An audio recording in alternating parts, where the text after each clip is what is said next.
Ya, oke, kita buka ayat ini, Efesus pasal yang keempat. Efesus pasal yang keempat. Ya, sebetulnya kalau kita sudah mendengar apa yang Pak Ari uraikan, nggak ada seorang pun di antara kita bisa dikalahkan oleh si iblis. Ya, karena jelas sekali melihat apa yang Tuhan percayakan. Efesus 4 ayat yang ke-27. Sederhana, kalimat ini pendek sekali. Tapi ini kunci kemenangan kita. Ya. Efesus 4 ayat yang ke-27. Haleluya. Dan janganlah beri kesempatan kepada iblis. Nah, kalau kita membaca ayat ini, iblis tidak bisa bekerja dalam hidup kita kalau kita tidak memberi kesempatan.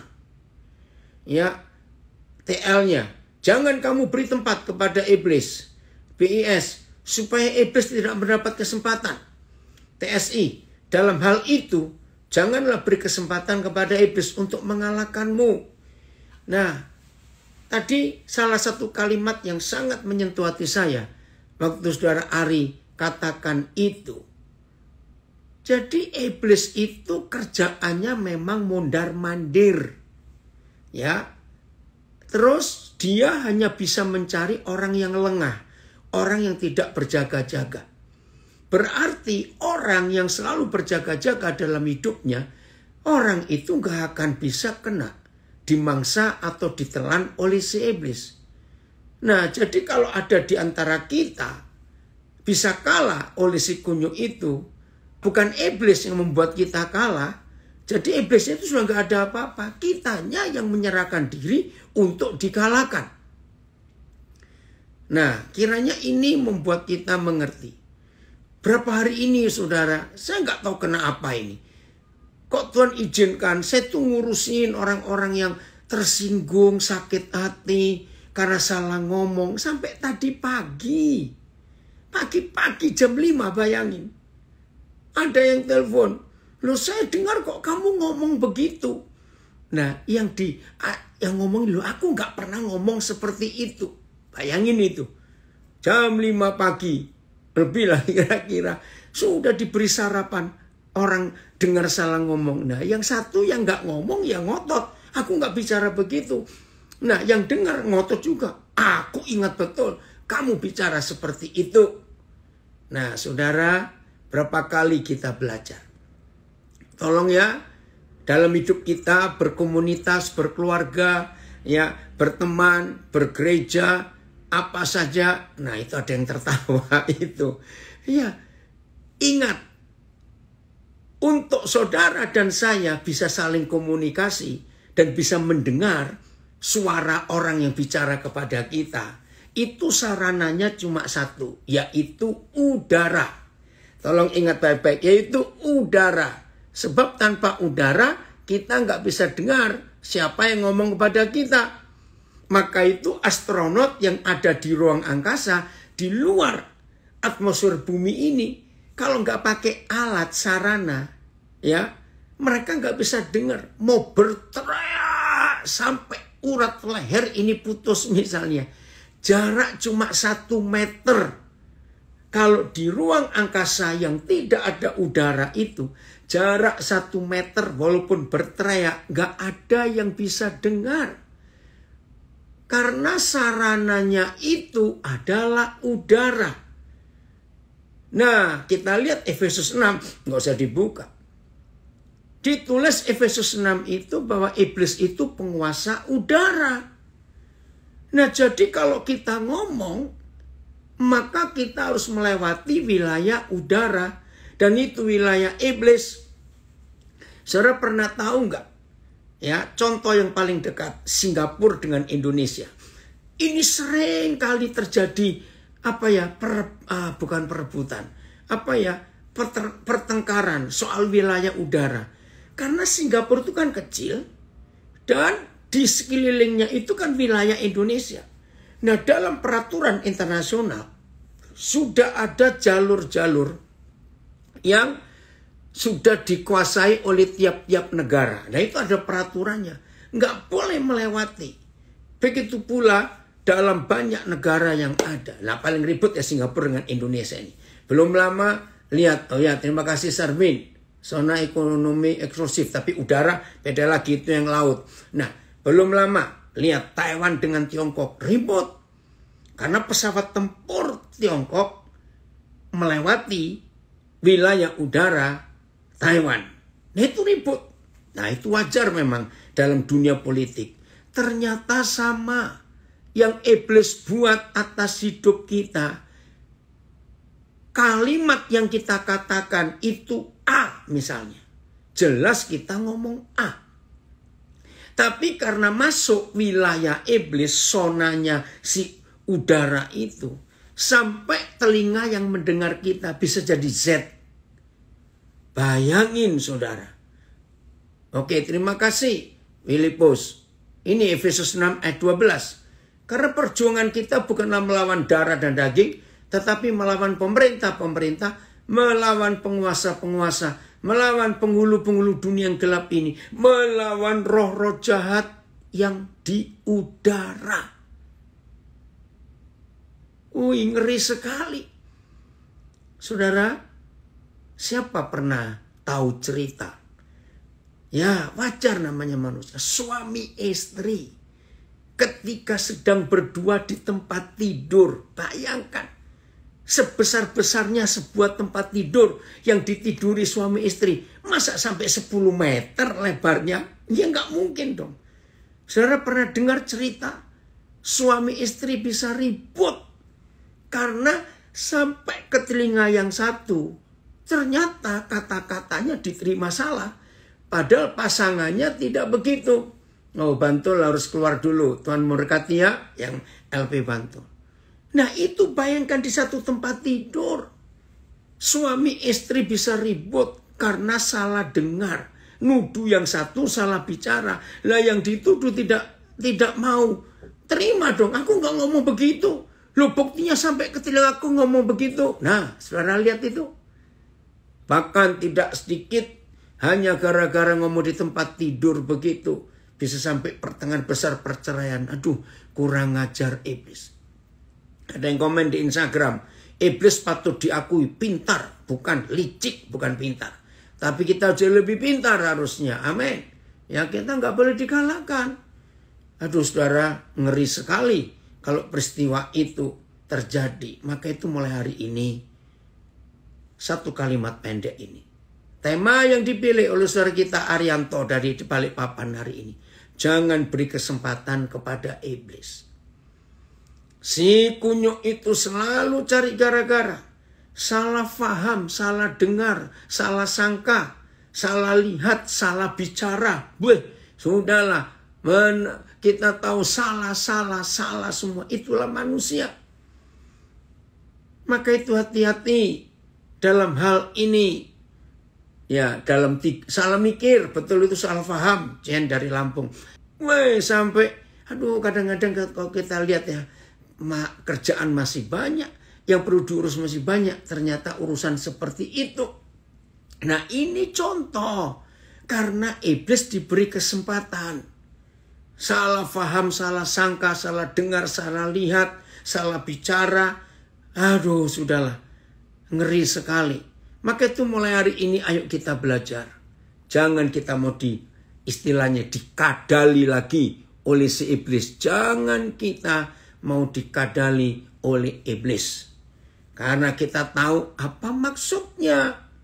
2 Korintus 2 ayat 11. Ya.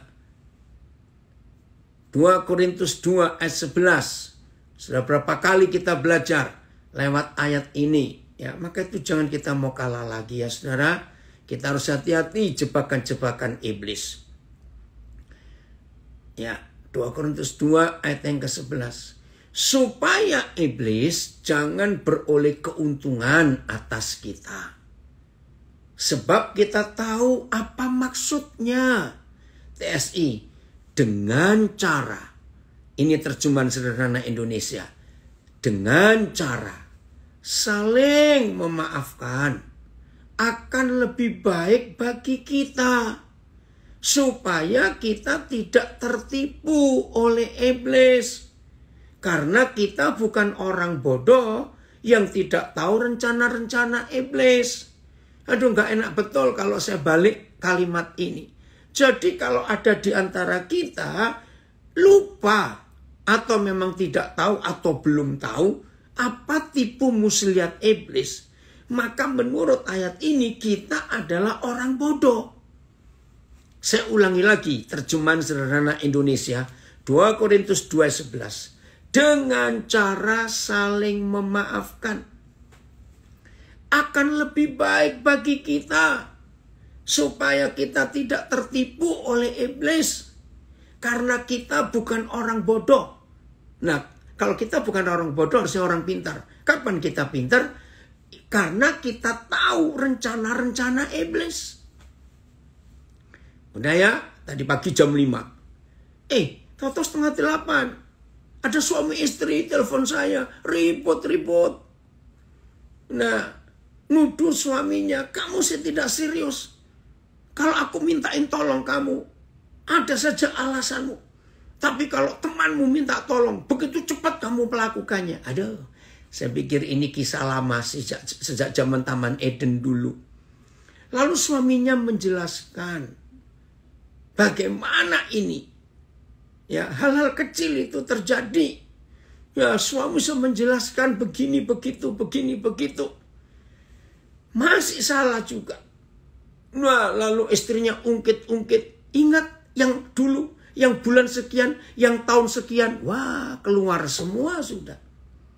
Tapi puji Tuhan, saya katakan, udahlah, kalau mau ngotot-ngototan gini, nggak akan ketemu.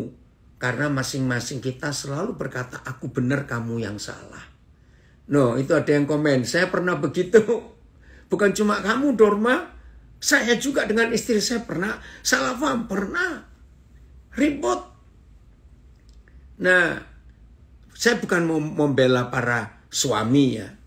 Memang pola pikir kita sebagai pria itu beda dengan pola pikir wanita. Kalau kita sedang tenang, santai, ngerjakan apa-apa, itu istri kita bisa salah ngerti. Kamu kok santai-santai? Nah, itu loh. Maka itu kita harus seperti itu. Memang betul kita aja yang mau dijadikan boneka iblis. Dari Lampung ada komen. Betul. Aduh saudara, kalau kita mau bongkar-bongkar masalah hidup ini, nggak habis-habis, sudahlah. Hal-hal kecil bisa jadi besar. Maka itu hari ini kita belajar, jangan kita kalah dengan iblis. Karena kita tahu apa maksudnya, apa tujuan iblis itu.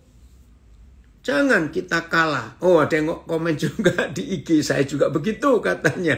Ya udahlah, semua kita pasti pernah punya pengalaman seperti ini. Maka itu ayo kita berubah. Jangan menguntungkan iblis. Kalau kita suka sepak bola, maka jangan buat gol bunuh diri untuk tim kita sendiri. Kalau kita mau masukkan bola ke gawang lawan, itu betul. Tapi jangan kita masukkan bola ke gawang tim kita sendiri. Tapi itu sering terjadi dalam kehidupan kita ketika iblis kita beri kesempatan. Jadi kesimpulannya saudara, tidak mungkin kita bisa kalah. Kalau sampai kita kalah, karena kita memberi kesempatan untuk kalah. Saya ulangi lagi, setelah begitu banyak ayat yang kita dapat hari ini, dari Pak Ari tadi berapa ayat itu, saya renungkan semuanya. Dan dari saya baru 2 ayat yang saya sampaikan.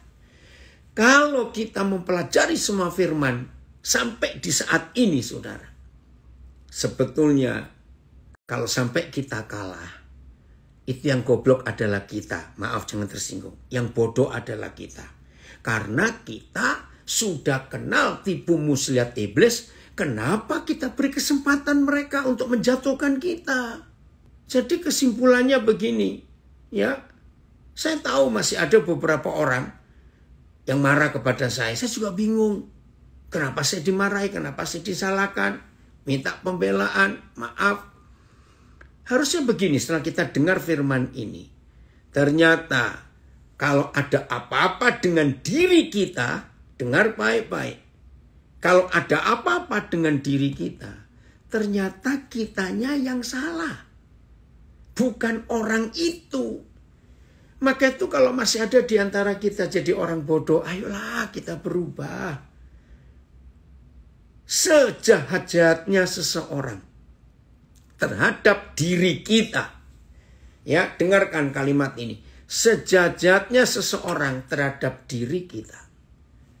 Kalau kita tidak mau menjadi alat iblis, kalau kita tidak mau memberi kesempatan iblis bekerja, kalau kita dalam posisi hati dan hidup yang benar, yakinkan diri kita masing-masing. Sejahat-jahatnya orang itu berbuat jahat kepada kita, maka kejahatannya nggak akan bisa mempengaruhi kita. Karena kita sedang dalam posisi yang benar.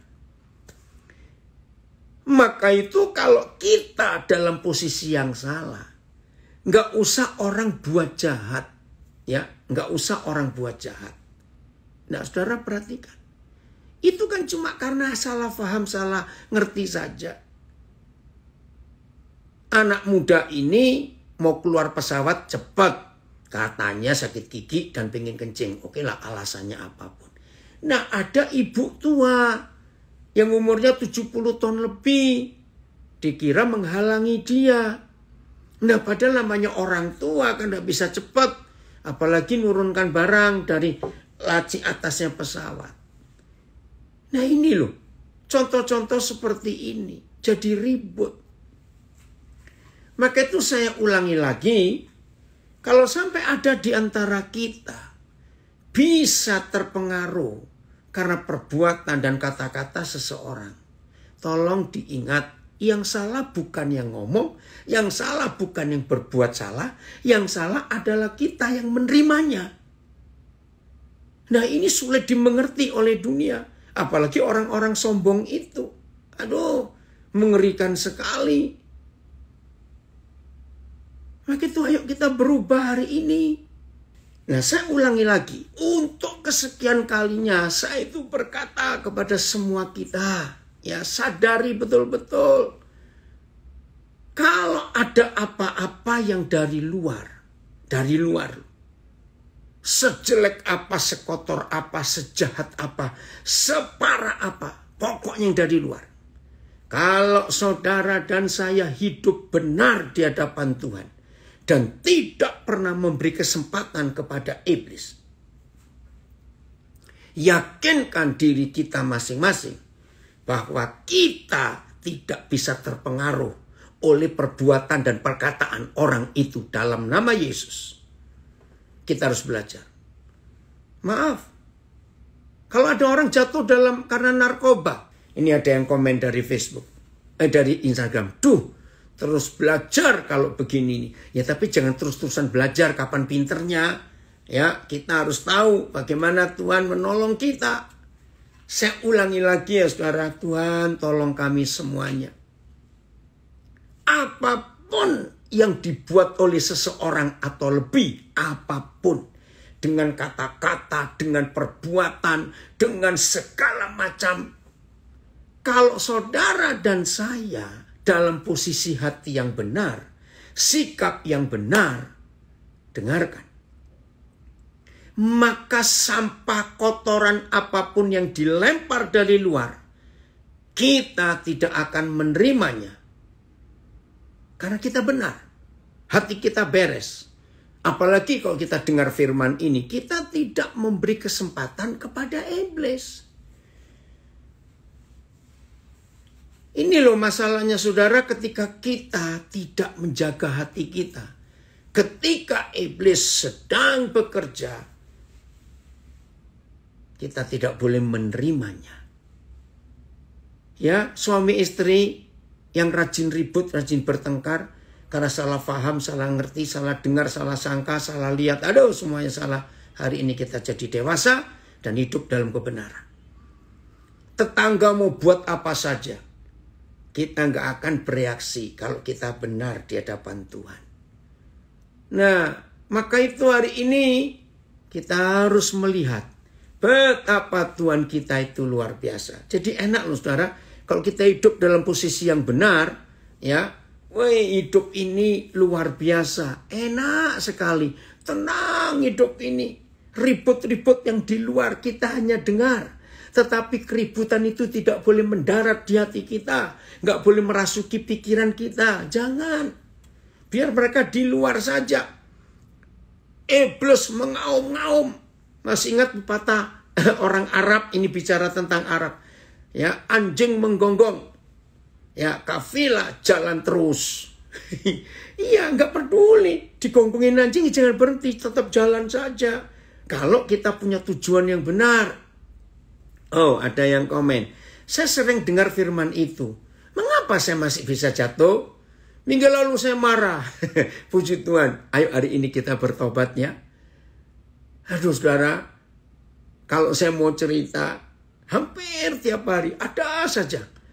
Yang ngomong gini ngomong gitu tentang saya. Saya nggak pernah pusing. Selama saya yakin bahwa saya tidak berbuat seperti yang dia katakan. Saya diam. Saya nggak membela diri. Oh, dari Malang ada komen. Mari kita bikin iblis nganggur dan jobless. Nah, ini komen bagus dari Malang. Setuju, Iwan? Ya, mari kita bikin iblis nganggur dan jobless. Woi, kata-kata hebat ini, Iwan. Berarti kalau saudara bodoh, saudara sering ya membuat iblis punya kerjaan. Ya, itu yang gampang tersinggung itu tadi. Ayo, dalam minggu ini berapa kali tuh saya diminta khotbah dengan tema yang sama. Ya, kenapa saya mudah tersinggung dan sakit hati? Aduh, saudara, bodoh sekali. Karena kita memberi kesempatan pada iblis. Gimana? Ini ada pertanyaan dari Sumba. Bagaimana kalau kita dicaci maki? Apakah kita harus menolak? Atau gimana? Ada tetangga sering caci maki. Jadinya di setiap hari. Ya, kita melayani waktu dia nggak caci maki. Saudara, kalau ada tetangga caci maki, ya diamkan saja. Siapa masih ingat ilustrasi itu? Kalau ada orang memberi sesuatu kepada saudara, ya, saya ulangi lagi nih. Kalau ada orang memberi sesuatu kepada saudara, sesuatu itu apa saja? Oh, ini dari Kediri ada komen, ya, untuk yang dari Sumba, kirimi roti saja. Orang begitu. Haleluya. Andre, kamu belum jawab papi loh. Kapan ulang tahunmu? Oke, saya lanjutkan. Kalau ada orang memberi sesuatu kepada saudara, sesuatu baik, yang mahal, yang bagus, maupun sesuatu yang murah, yang jelek. Kalau saudara menolak, tolong dijawab dong. Berarti barang itu ada di mana? Ya ada di orang yang memberi dong. Betul? Ada di orang memberi. Karena kita nggak menerimanya. Ya berarti kembali lagi. Nah, jadi begitu yang dicaci maki, yang digoblok-goblokan, yang dikasih maaf kotoran dalam hidupnya.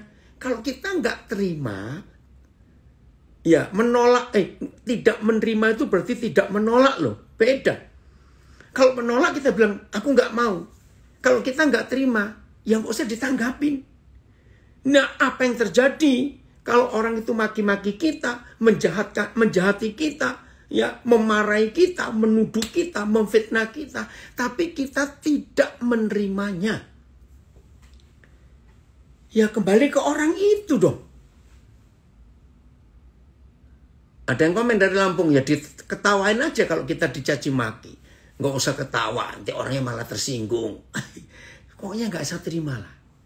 Ya senyum saja pada dia. Oh, maka ya kembali pada yang memberi, betul. Ada yang komen ini di Facebook saya. Jadi jelas ya saudara, ini salah satu cara tak paling mudah.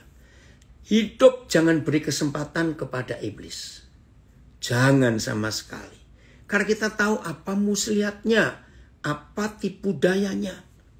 Kejadian pasal 4. Sudah berapa kali juga kita belajar tentang hidup Kain.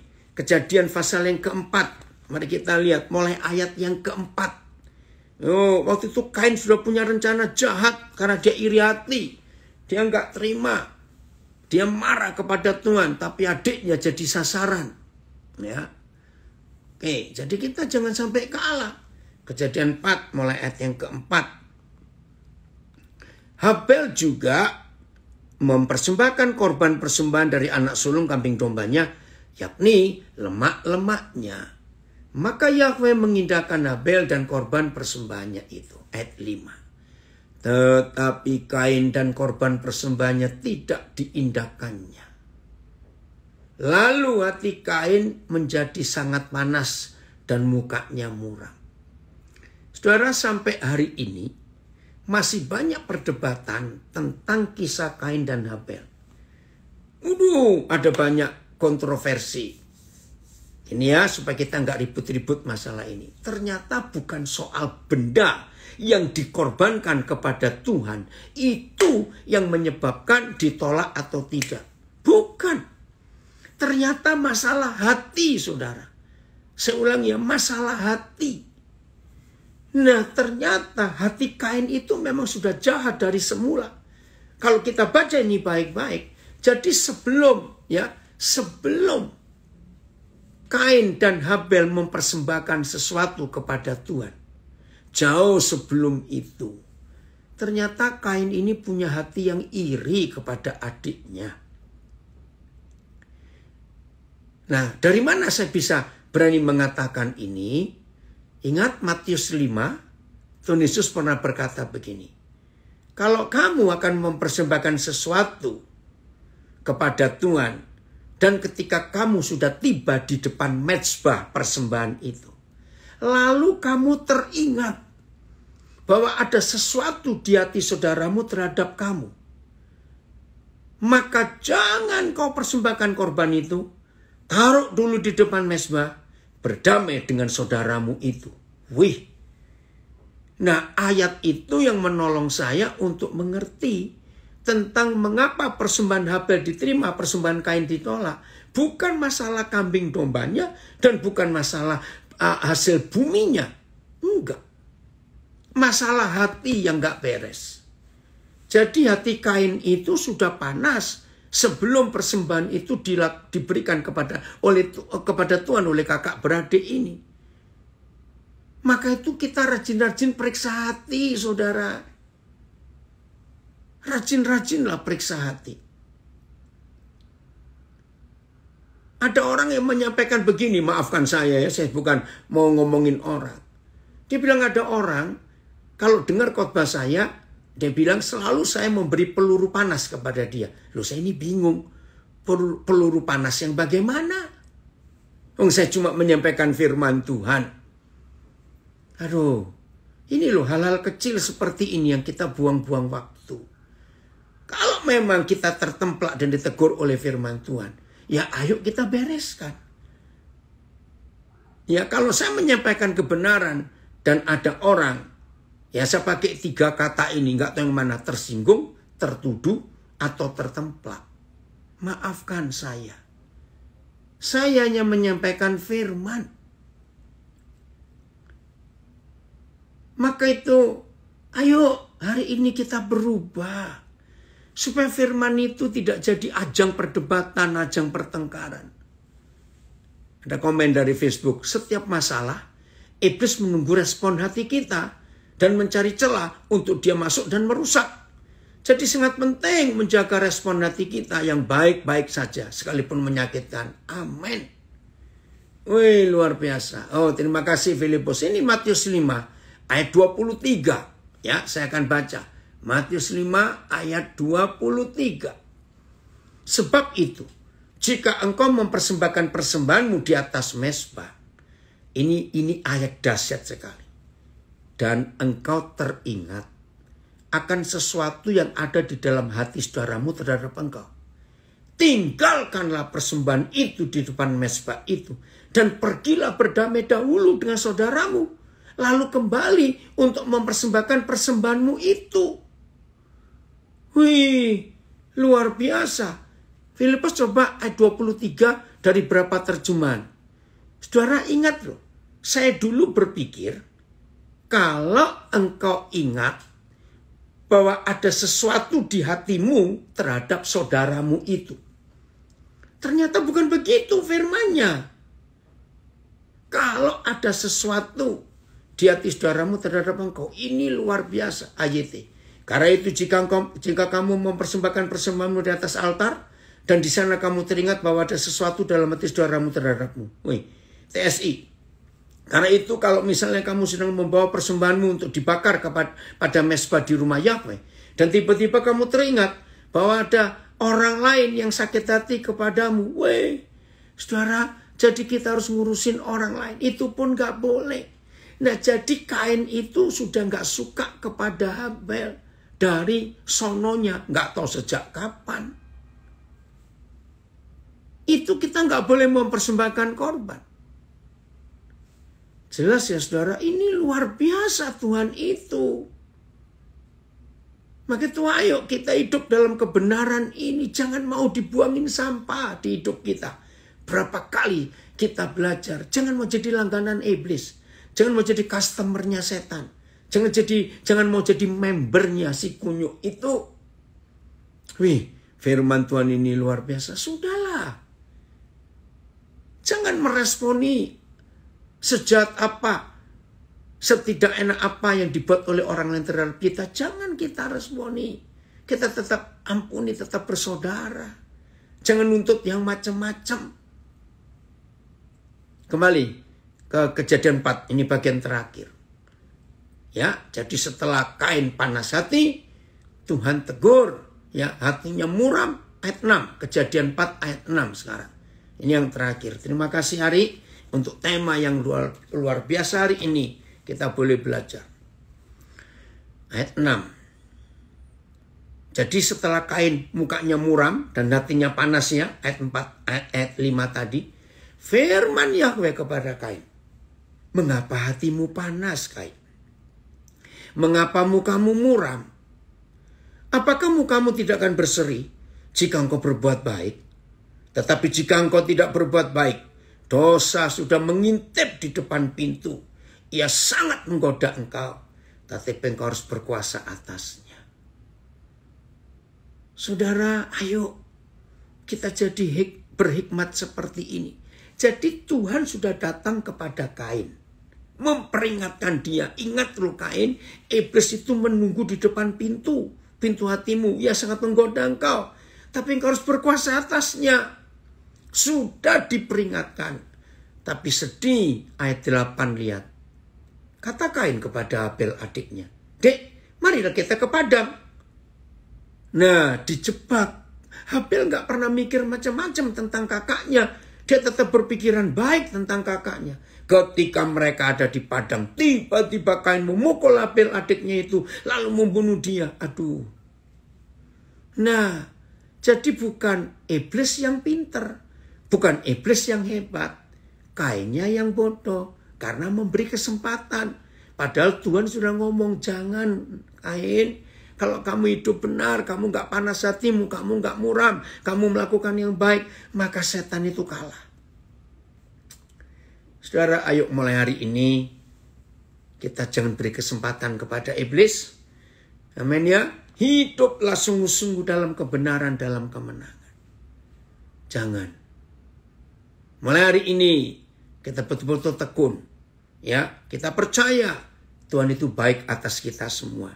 Terima kasih Bapak untuk firman hari ini. Kami gak mau jadi bodoh lagi. Karena kami tahu apa maksud iblis. Apa tipu muslihat iblis. Apa rencana-rencana jahat si iblis. Puji Tuhan. Kita harus menang. Ada komen di Instagram saya. Sekarang saya tahu bahwa saya harus merespon dengan benar. Dan bisa mengendalikan emosi. Terima kasih Tuhan. Ya, berkati saja kalau ada orang mencaci maki kita. Amin. Mestinya kita bisa mengatasi. Karena di dalam diri kita ada Tuhan. Yang diam di dalam. Asal kita hidup kudus. Betul. Ya. Jadi dalam semua keadaan kita. Kita harus menjadi pemenang. Jangan kita jadi orang yang kalah. Oh, ada yang komen lagi. Betul Pi. Peluru panas untuk kembali lagi ke firman. Terima kasih Tuhan. Haleluya. Oh, ada yang komen lagi. Saya sih senang-senang saja kalau ditembak pakai peluru panas. Puji Tuhan ya, untuk berubah bukan? Oke, ada ya. Saya sih senang aja ditembak peluru panas untuk kebaikan saya. Amin. Jadi kita tidak perlu menanggapi si setan itu ya. Oke, ini anak saya, Gato Loco ya. Gimana kabar keluarga yang baru nak? Ya, nanti ngomong. Haleluya. Jelas ya, hari ini semua kita jadi pemenang. Jangan kita jadi orang yang kalah. Karena kita tahu apa muslihat iblis. Tuhan Yesus memberkati kita semua. Dan semua kita jadi pemenang pada hari ini. Bukan orang yang dikalahkan oleh si iblis lagi. Maka itu lagi sekali. Kalau ada orang dipakai setan kirim sesuatu kepada kita. Kalau kita nggak mau menerimanya. Maka itu kembali kepada orang itu. Ya sudah. Oke. Tuhan Yesus memberkati kita semua. Oh, masih ada komen ini. 2 Korintus 2:11. Kita orang bodoh sebab kita tahu tipu muslihat iblis. Yakinkan diri kita tidak terpengaruh oleh kata-kata orang, perbuatan orang. Puji Tuhan. Shalom, semua menjadi pelaku firman. Haleluya.